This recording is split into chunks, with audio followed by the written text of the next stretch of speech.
Bonjour mes chéris, dans la vidéo d'aujourd'hui, je veux parler avec vous de la communication dans le couple. C'est un sujet très important puisqu'il est récurrent de voir des personnes se séparer alors qu'elles s'aiment encore intensément juste pour des problèmes de communication. Comment bien communiquer dans son couple? Bien communiquer, ce n'est pas s'appeler 500 fois par jour ou s'envoyer des textos toutes les 2 secondes. C'est plus sérieux que ça. Bien communiquer, c'est accepter de dire et de tout entendre dans le respect de l'un et de l'autre. Bien communiquer, c'est ne pas avoir de sujet tabou entre vous et votre partenaire. Parce que ce qu'il y a de tabou, c'est de vous mettre nu devant un homme. Si vous avez franchi ce cap, ça veut dire que vous ne devez plus avoir honte, plus avoir peur, plus de gêne à aborder des sujets qui vous concernent et qui concernent votre relation. En tant que femme, vous devez connaître votre partenaire, vous devez le maîtriser. Ça fera l'objet d'une autre vidéo, mais aujourd'hui on s'intéresse un peu plus à la communication, sans oublier que pour bien communiquer, il faut bien connaître son partenaire. Alors quand vous connaissez bien votre partenaire, vous devez tout de suite vous rendre compte quand il y a un problème ou non. Il n'a pas besoin de parler, il n'a pas besoin de vous convoquer devant le peuple ou même sous un arbre à palabres. En le voyant, en regardant son attitude qui a changé, vous devez tout de suite vous rendre compte qu'il y a quelque chose qui ne va pas. Vous devez avoir le courage d'aborder le sujet avec lui pour qu'il se confie à vous. Et même si vous avez un partenaire qui n'est pas très porté sur les discussions intimes ou qui a tendance à tout expliquer à de tierces personnes, c'est à vous de le ramener à la raison et de lui faire comprendre que vous êtes un couple et c'est d'abord à vous de régler vos problèmes. Si vous l'habituez à ça, il va tout de suite oublier cette manie de tout confier aux gens dehors et va tout de suite se rabattre sur vous quand il y aura un souci. Mais pour ça, il faut avoir un mental d'acier et un esprit très ouvert. Il est très rare de voir des femmes dans les relations qui ont l'esprit ouvert. Elles peuvent avoir l'esprit ouvert dans d'autres domaines, mais dans la relation, c'est très difficile de rencontrer des femmes qui acceptent de tout entendre venant de leur homme. Elles ont tendance à croire qu'en leur faisant des reproches, on a tout de suite l'intention de les tromper, ou même qu'on est déjà en train de les tromper. Du coup, elles acceptent très mal les reproches et les remarques qu'on leur fait. Mes chéris, il faut changer cette attitude. Si un homme a le courage de vous faire un reproche, ça veut dire qu'il vous aime, ça veut dire qu'il ne veut pas vous perdre. Bien sûr, il faut qu'il le fasse avec le respect et la considération qui vont avec. C'est pour cela que je vous dis que communiquer avec votre partenaire, c'est bien le connaître. Et pour ça, vous devez, dans votre relation, être différentes personnes en même temps.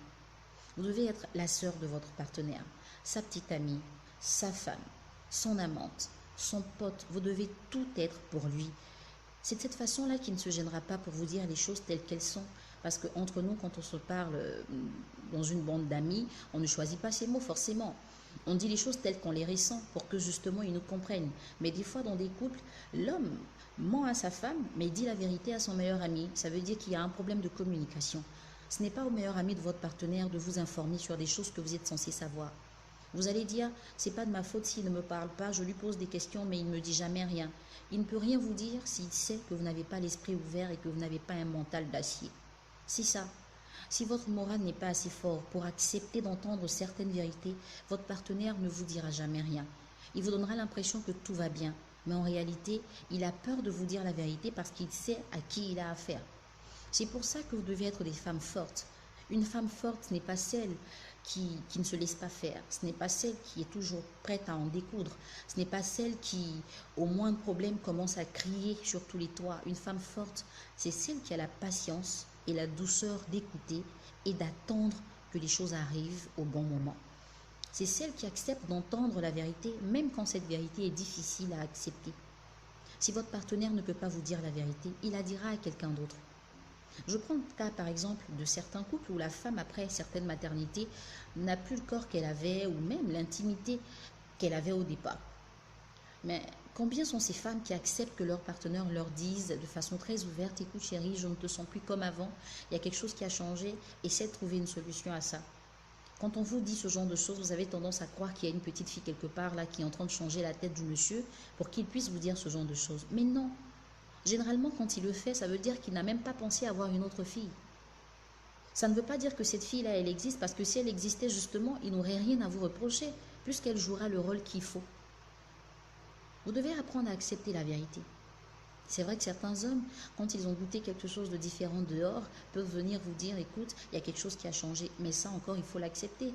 Parce que tant que vous ne l'avez pas vu, vous n'êtes sûr de rien. Donc considérez cette confession ou même ces reproches comme une force que vous devez utiliser justement pour rebondir. Quand on vous dit ça, ne faites pas d'histoire. Acceptez et remettez-vous en cause. C'est ça le problème de beaucoup de femmes.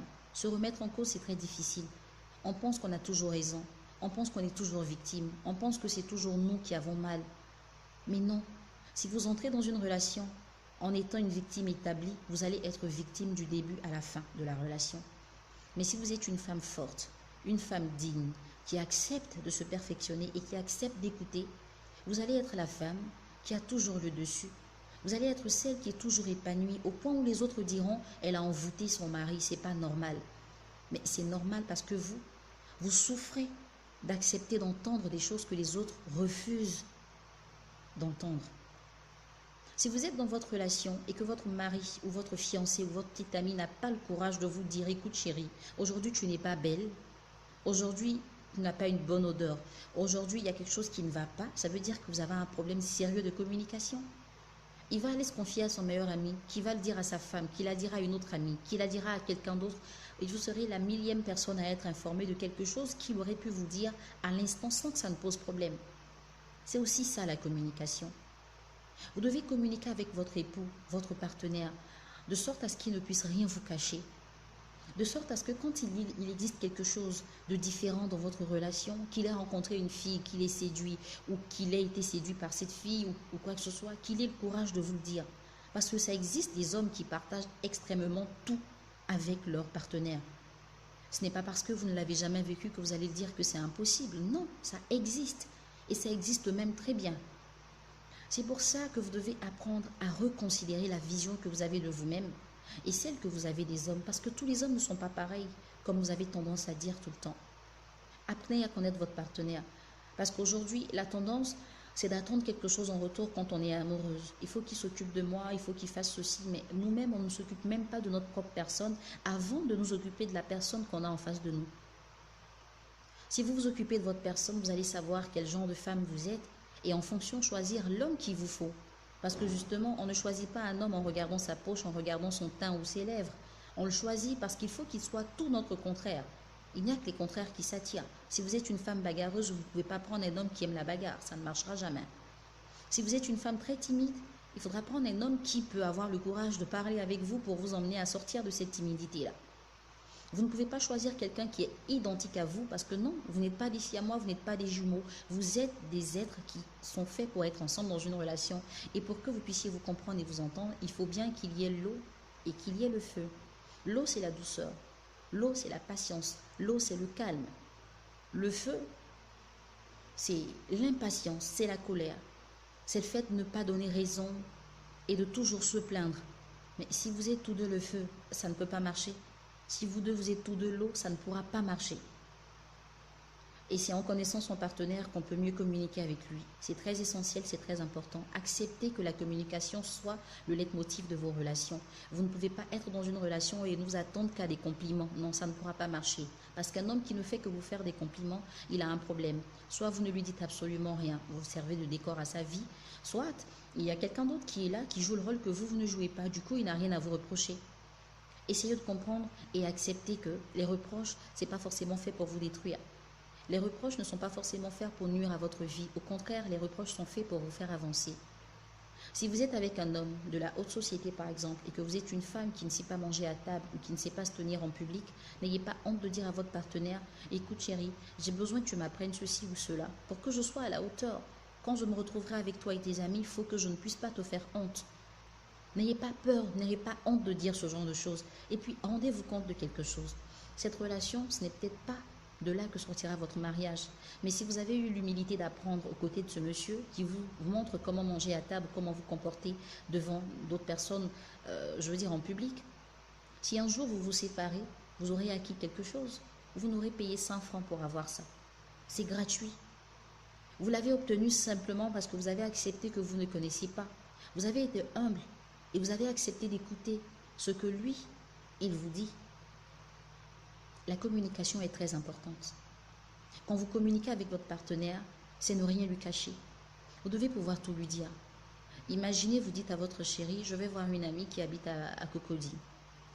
et que au cours de la route, par exemple, au cours du chemin, pardon, vous rencontrez une autre amie qui vous dit, bah, allons-y, à vrai dit.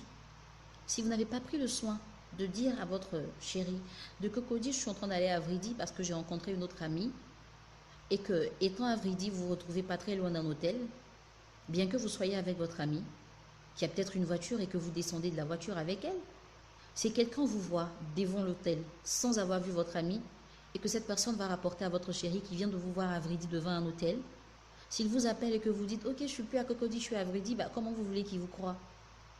Comment vous voulez qu'il vous croie si vous lui dites que vous êtes avec une amie et que vous n'êtes pas venu voir un garçon et tout? Il ne vous croira pas parce que vous lui avez dit que vous partiez à Cocody. C'est de ça qu'il est question.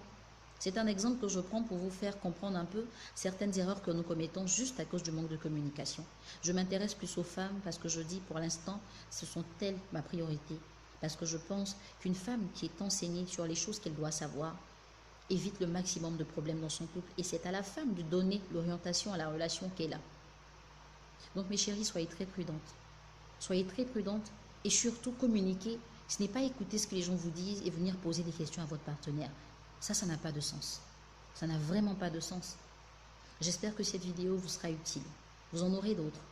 En attendant, vous pouvez me suivre sur ma page officielle, Nel Djamila officielle sur Facebook et aussi sur Karma by Nel Djamila. C'est aussi une page officielle et mon compte Instagram, c'est Nel Djamila officiel. Je vous remercie de prendre du temps de m'écouter. Je vous souhaite de passer une agréable journée et à bientôt pour d'autres vidéos. Bye.